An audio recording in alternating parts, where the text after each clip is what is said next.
Laurent Barbero, bonjour. Vous êtes associé de l'enseigne Delco à Aix-en-Provence. Tout d'abord, merci d'avoir accepté l'invitation de Franchise Magazine. Bonjour, merci à vous. Pouvez-vous nous en dire plus à propos de votre parcours professionnel avant d'intégrer l'enseigne Delco?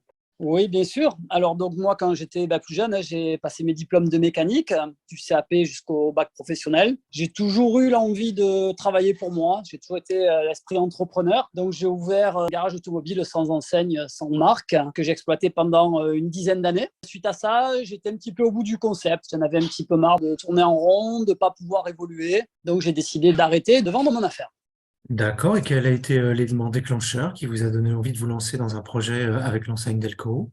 En fait, ce qui m'a lancé, c'est vraiment de comprendre le concept de la franchise. Donc, suite à la vente de mon entreprise, j'ai eu par hasard l'occasion de rencontrer Philippe Lam, donc le créateur de la franchise Delco, qui m'a expliqué vraiment en 5 minutes le concept de la franchise. Et là, j'ai compris ce qui m'avait manqué pendant une dizaine d'années, en fait, notamment tous les services d'accompagnement. Je travaillais tout seul dans mon côté, je galérais un petit peu pour gérer le marketing, les tarifs, les achats, etc.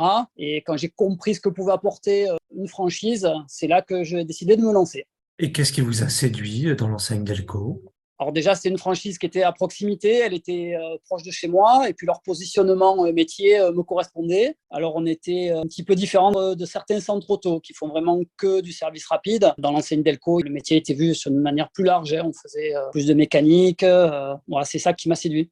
Comment avez-vous été formé et accompagné lors de votre arrivée au sein de l'enseigne? Alors, j'ai eu d'abord une semaine de formation au siège, formation théorique sur l'ordinateur pour apprendre le concept, l'outil informatique. Et ensuite, j'ai été mis dans un centre intégré au groupe pendant une semaine pour être au comptoir et pour mettre en application ma semaine de formation. Moi, j'ai validé de mon côté l'envie de rentrer dans le réseau et également donc le réseau Delco m'a entre guillemets validé en disant que j'avais les capacités pour ouvrir un Delco. Donc aujourd'hui, les critères d'entrée ont évolué. Il y a un petit peu plus de formation pour valider les candidats. Et justement, quelles sont les conditions et les qualités requises pour devenir associé Delco?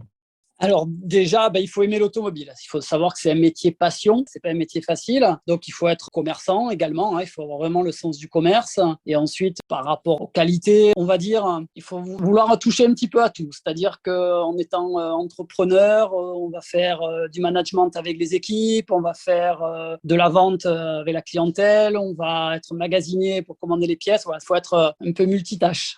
Est-ce qu'il s'agissait d'une ouverture de garage ou d'une reprise? Moi, c'est une ouverture de garage, donc sur la commune de Aix-en-Provence. Et combien de personnes est-ce que vous employez? Quelle est la superficie de votre garage?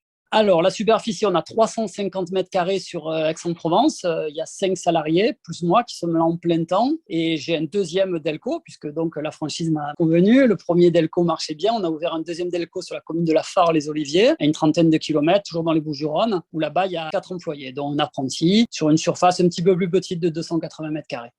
Et pour finir, quel conseil pourriez-vous donner à quelqu'un qui hésiterait à effectuer sa reconversion professionnelle pour intégrer le monde de la franchise? Alors, le conseil que je donnerais, c'est vraiment, quand on choisit de prendre une franchise, c'est de respecter le concept qui est mis en place par le franchiseur. On peut réussir de son côté en faisant à sa sauce, en faisant soi-même, mais je pense que si on rentre dans une franchise, quelle qu'elle soit, il faut intégrer vraiment le concept pour le suivre de A à Z. C'est une stratégie quand même globale et il faut l'accepter dans sa totalité ou alors faire de son côté.